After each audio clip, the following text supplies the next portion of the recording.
Welcome to Hong Kong Trail Rockers Podcast, Episode 2. Today, I have a special guest with me. I know the listeners couldn't tolerate my voice from last week's episode, so I've got a special guest with me called Sharon. Now, how would I introduce Sharon? Well, I'll put it this way. Sharon is not only a good friend, but she is also very helpful, kind, and very much what you see is what you get, you know? If Sharon doesn't like something, she'll tell you. If she's got advice to give you, she'll tell you right away. Right? You're one of those people that you definitely want to count among your list of friends. So let me welcome Sharon on the show. Sharon, do you want to say hi to the audience? Hello to all the Hong Kong Trail Rocker. Hong Kong Trail Rockers podcast, yeah. Hello, I'm Sharon. Okay, so one thing you got to realize about this podcast is that we don't edit, yeah. So it's going to be. So I've told Sharon already, right? So no swearing. Yes, I would just do it myself. Okay, so Sharon, tell us, your background. So how did you get into running? And tell us about your experience with the ultras. Well, like a lot of obvious lady, I start feeling fat. Well, I feel fat all the time, and then right before I turn into my 30s, I set a goal to myself. I want to finish a marathon before I turn 30. So I start running at around 29-year-old just to want to finish one marathon in a lifetime and to stay not fat. So you got into running to stay thin, and you did your first marathon at the age of 29. Yes. And the only motivation was to stay thin. Yeah, I'm a woman after all. Okay, but how did you train for this one marathon? How did you just ended up doing a marathon without training when you were 29? Of course, I spent a year training tour set. So, well, at that time, 5K to me was ultra marathon. I've never run more than 5K in my life. So there was a running friend who ran with me. At that time, we would just do a free loop around the Happy Valley race course. That is about 4K, and that was the maximum training I would get, like probably twice a week. And then I finished my first 10K miraculously after like 5 or 6 months running around the racetrack. And then a couple months later, I finished a half marathon. And 3 weeks before my 30th, I finished my first ever marathon. So I built up slowly. And at that time, I think, wow, I finished a marathon and I was still alive. And so I kept going, sign up another marathon, and then a 50K, and then a stage race, and then ultimately the 100K. Okay, so it took you 1 year to do this marathon. Is this a Hong Kong marathon? No. I signed up the hardest marathon in Hong Kong, which is the China Coast, around Sai Kung, with a lot of slopes and just very tough. I don't know why I started with that one, but I finished. Yeah. What was your time? Do you remember? 4 hours 30 minutes, and then a few weeks later, I finished the Standard Charter Marathon as well. Oh wow! On the same year. A few weeks later. Yeah. Same year. Wow, that's impressive. What was your time on the Standard Chartered Marathon? A little bit faster than China Coast. Yeah. Under 4 hours 30 minutes, but I was impressed by myself because I finished 2 marathons in 1 month. Wow, yeah. So did you lose weight? Did you achieve your goal? No. No. After 2 marathons, you didn't lose weight? Well, you know me. I drink a lot. I eat a lot. And whenever I finish run at that time, I reward myself with beer and good meals every time after training. So it was bad at that time. Right. But is that what is keeping you? I mean, you still obviously do a lot of ultras, right? So what keeps you? Why do you keep doing ultras then? Is it because you want to eat a lot and then keep losing weight a lot, or do you like it? Back to my motivation of starting to run. I want to stay thin, and being me, I love eating and drinking, and when I'm getting older, my metabolism is slowing down, and running really helps me to eat and drink just like when I was 18 and stay in shape. Yeah. Wow. So you're a trail runner now, though. You were a road runner before, right? Yeah, I run on the trails most of the time. Why did you graduate from being a road runner to a trail runner? Well, I grew up in Saigon, so my school was actually in the mountain. I have to hike to the school every day. So I think I just born to enjoy to be in the mountains, to be out with the environment. So when I joined the Hong Kong Trail Runner group, and Vic took me to my first run in the mountains along Bowen, which is not trail, and Black Link, and then I get to see Hong Kong, the night view. I feel I really love to be out there instead of just running around the track. That's where I get started, and then I joined some of Hong Kong Trail Runner runs and meet a lot of cool people like you that get me to think ultra running is actually normal. And so I start really get hooked to running on the trails. And later on, I just run even on my own. Wow, the best part about that conversation was that she called me cool. Okay, there's you are cool. You're thanks. Really cool because thanks, you're a celebrity. Yeah. A Thanks, lot Sharon. of people reading your blog and finding inspirations and a lot of happy moments from your writings. As you can tell, the readers, I'm actually paying her to be on this podcast. Yeah, he tried to bribe me with a lunch. Yeah, I tried to That buy her a works. sandwich. Okay, so there's another side to Sharon, right? Other than trail running, you're obviously into your yoga. So tell us about yoga and how you got into that, and why it is important for trail runners to practice yoga, if you think that is the case. Well, back to yoga, I started practicing yoga around 23 years old, much earlier than I started running. And yoga helps me to grow as a person. I become a much better person after I start practicing yoga.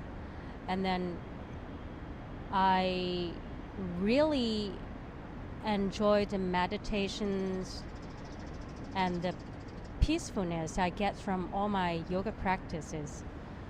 So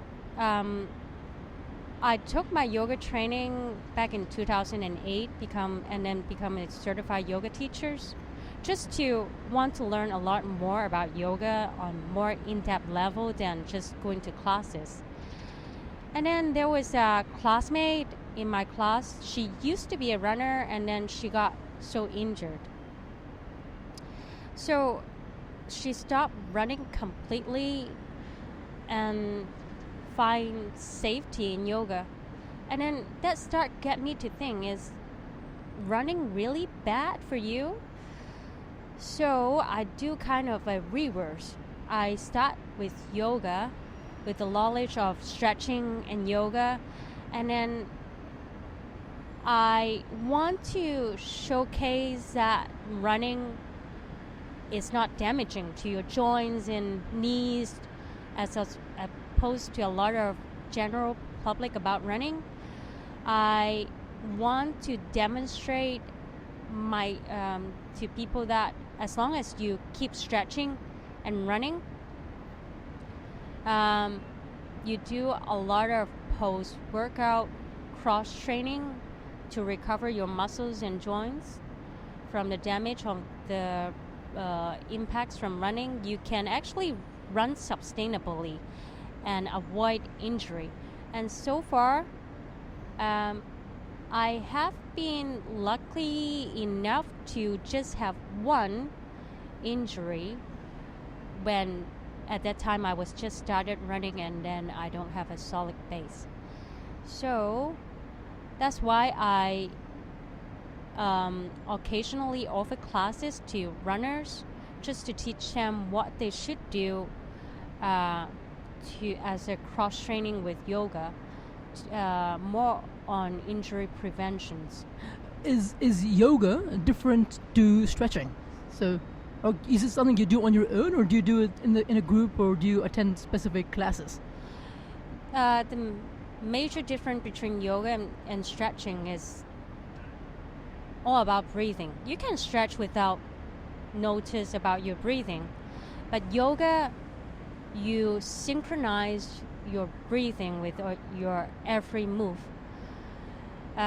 Ultimately, yoga is all about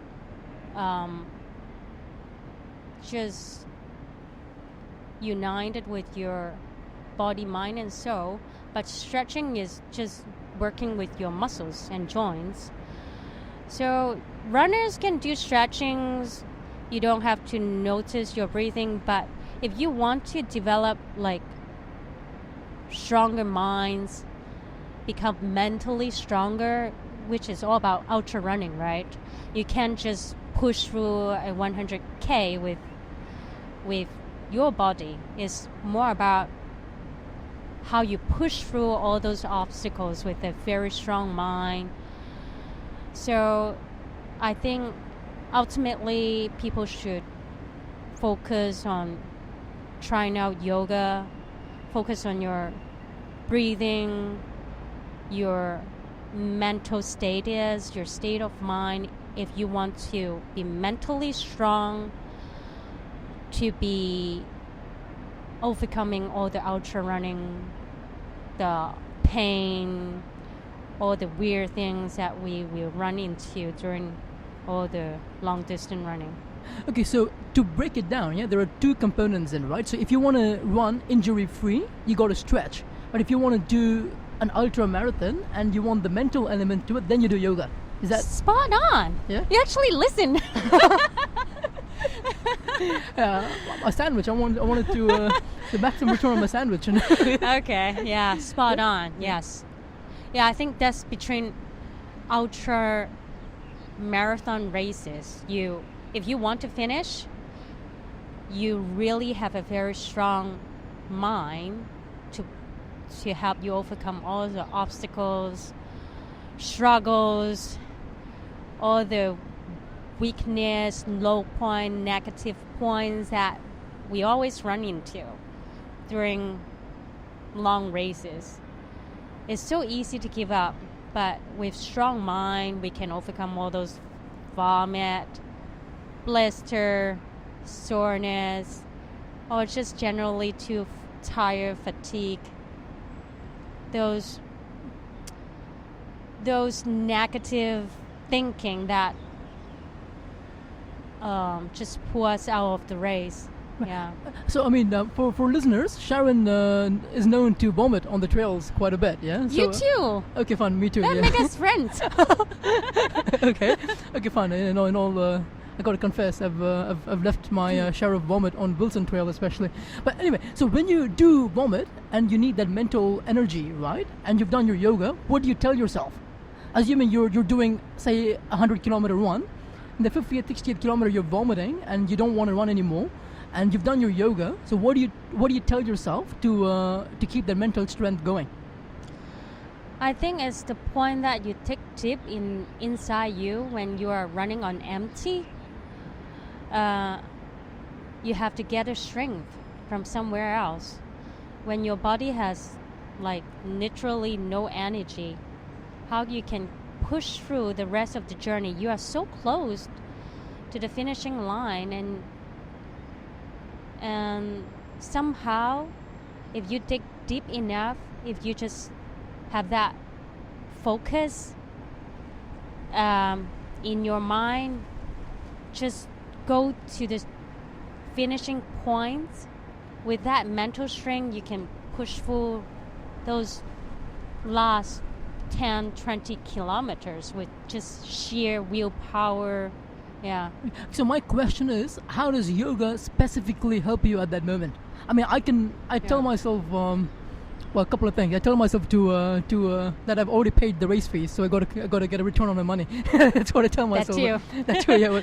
What do you if you've done your yoga? How will yoga specifically help you in such a situation?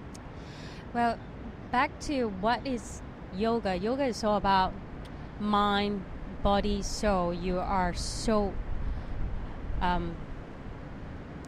united, and then you're so focused on your breathing.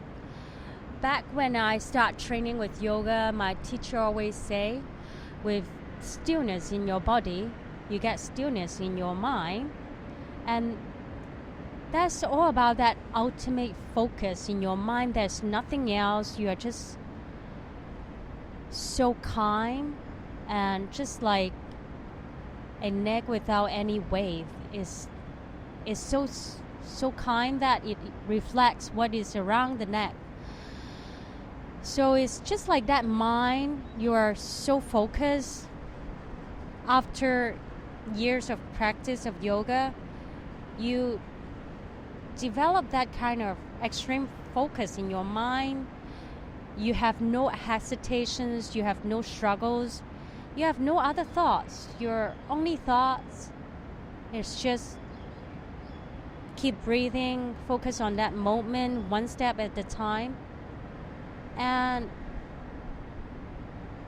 somehow you find yourself at the finishing line because you have no other thoughts other than just finish what you have started. I think that's the power to really get yourself so focused through the yoga practice that make me finish a lot of race with crappy physical conditions. A lot of physical crappy conditions. Do you practice yoga every day? No, I wanted to, but yeah, I tried to practice like 4 to 5 times a week, but I do stretch every time after long training. Right. So once you practice your yoga, you establish this control over your mind. Yeah, you establish the power to focus, and when you need it the most during a long distance run, you're able to focus more clearly. Is that right? Is that an accurate Yeah. summary? Yeah. Yeah. For beginners who want to get into yoga and who want to learn to focus, what should they do? Just there are plenty of classes out there. Just sign up a class and try them. Try for yourself and see what happens. I think yoga is the biggest gift I've ever got from myself. And then yoga is actually the preparation for meditations. Even a lot of people don't know about meditations, and they think it's kind of a waste of the precious time you have just to sit there and do nothing. So yoga is a way for people to help them to get into that meditation state by first having a stillness in your body and then your mind, so that you can have a body that you can sit still for hours to prepare for your meditations. And ultimately, it's the meditations that help you to develop a very strong mindset. Right. Yoga prepares you for meditation then. Is that? Yes. Yeah. So you That's breathe, another higher level. Yeah. So you breathe first. That's the first step of yoga. Yeah. Then you learn to meditate. Yes. And you stretch. Yeah. Is that right? So these. Well, you can always start with stretching first. But these three combinations, do they make up yoga? So would you say yoga is a combination of stretching, meditation, and breathing? Meditation is actually made up of stretching, yoga, and breathing. Oh, really? Yeah. Meditation has something to do with stretching as well?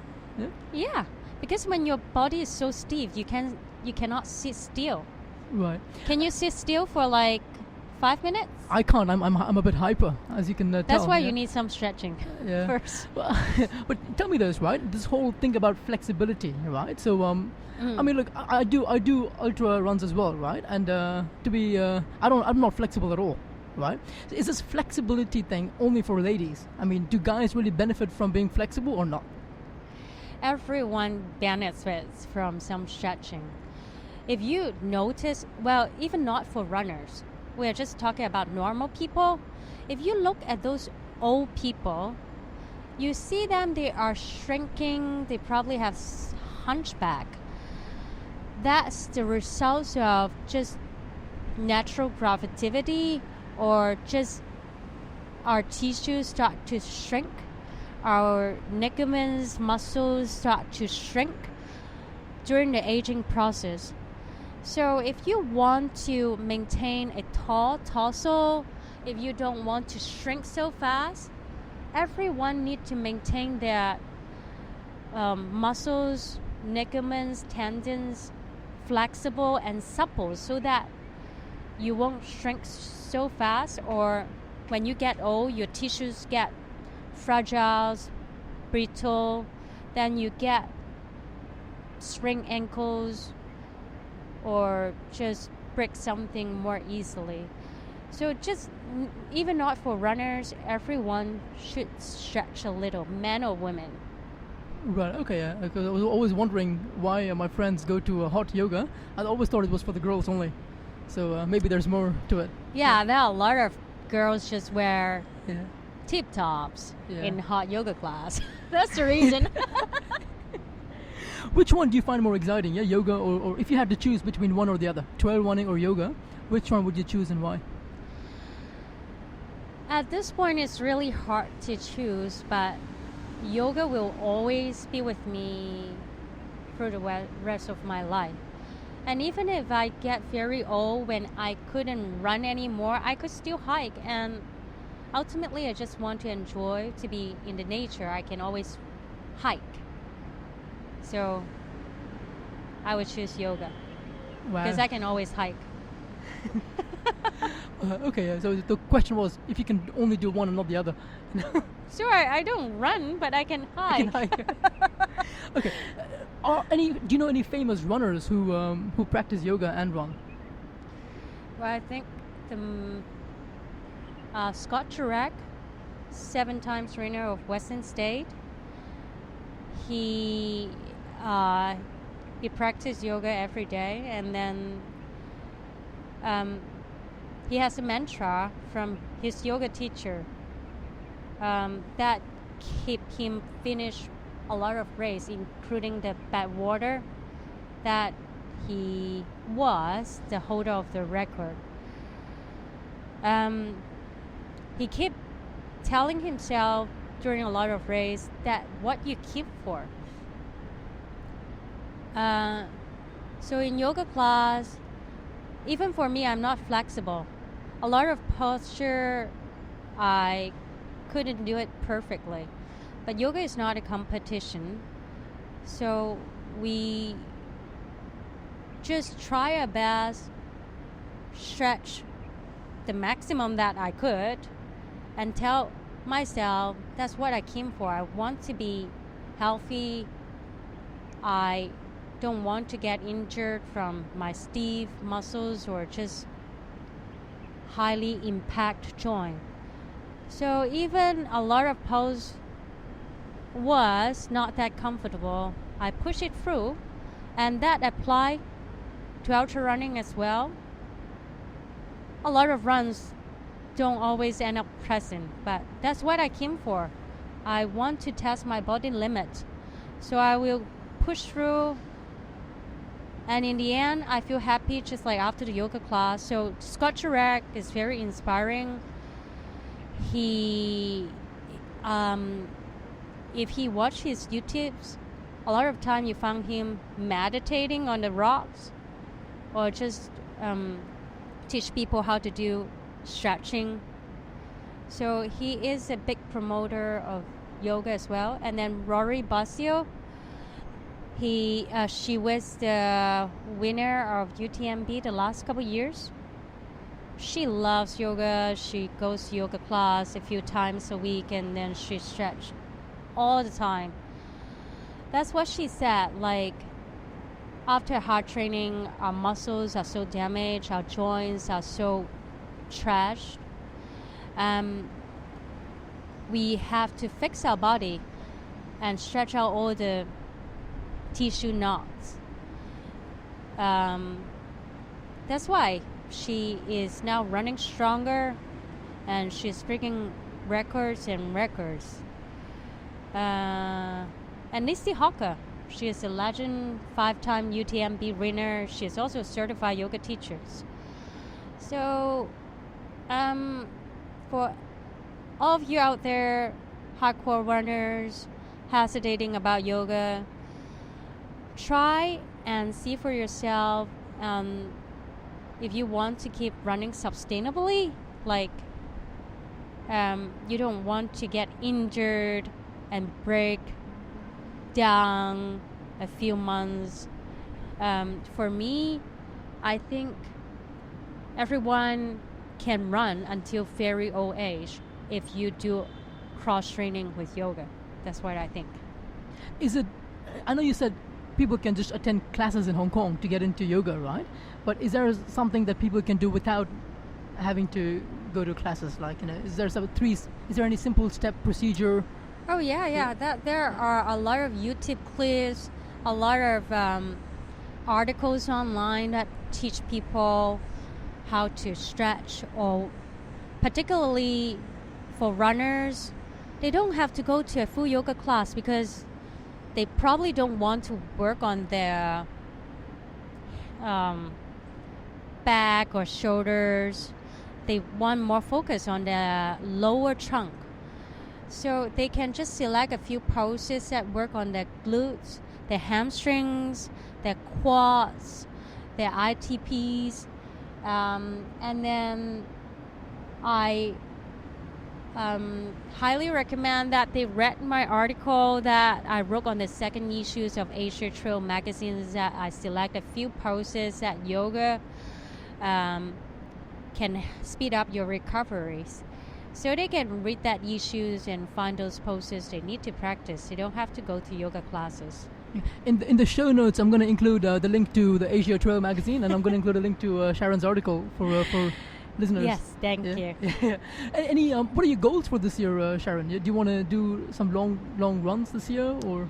Yeah, my ultimate goal is to finish 100 miles in my lifetime. Just like when I told myself 4 years ago, I want to finish one marathon in my lifetime. So I want to finish my first ever 100 miles this year. Which one's that going to be? It will be the ultimate UTMB, the holy grail of a lot of trail runners. That's in August, right? Yeah. I wish you the best of luck. Yeah. Thank you so much. I'm so stressed out. Remember, you're doing yoga. You can't be stressed out. You're meditating. I'm just normal people. That's why I still need to go yoga a lot. Any parting advice or words of wisdom you want to share with the listeners? What would you like to say to someone, right, who is at that stage now? When you were 29, so the person who wants to, well, for girls, quote unquote, lose weight, or for guys who want to start running, what kind of advice would you give them? Well, a lot of people are unsure what they could do, so just go and try before you say you cannot. So when I was 29, I could never imagine I could finish a 100K, and now looking back, I was still amazed how far I've come. And then if you just leave all the limits that you impose on yourself, there are a lot in yourself that you can discover. So just go out, try running, and run as far as you go, but develop a very strong base first if you don't want to get injured. Okay. If the listeners want to reach you and to ask you more questions, can they do so? If so, how? Yeah, they can contact you. And then they can get my phone number via WhatsApp. What about your website? Is that Yeah, I keep writing a lot of shit. I keep logging some of my trainings at the hkrogablogspot.com. So if you have time, really have nothing to do, come visit my blog and read my BS. I'm going to include that in the show notes as well. I'll include a link to Sharon's website. It's definitely not BS. You know, mine would mine would fall into that category, but not Sharon's. Sharon, so wish you the very best of luck. Okay, thank you so much. I'm so honored to be your interviewee. Hey, don't forget the sandwich, yeah? And time for me to start interview you. Oh, trust me. I mean, people don't want to hear me out just yet. Thank you Until everyone next for time, listening. this is the Hong Kong Trail Rockers podcast, episode number 2 with Sharon. Thank you. Bye-bye.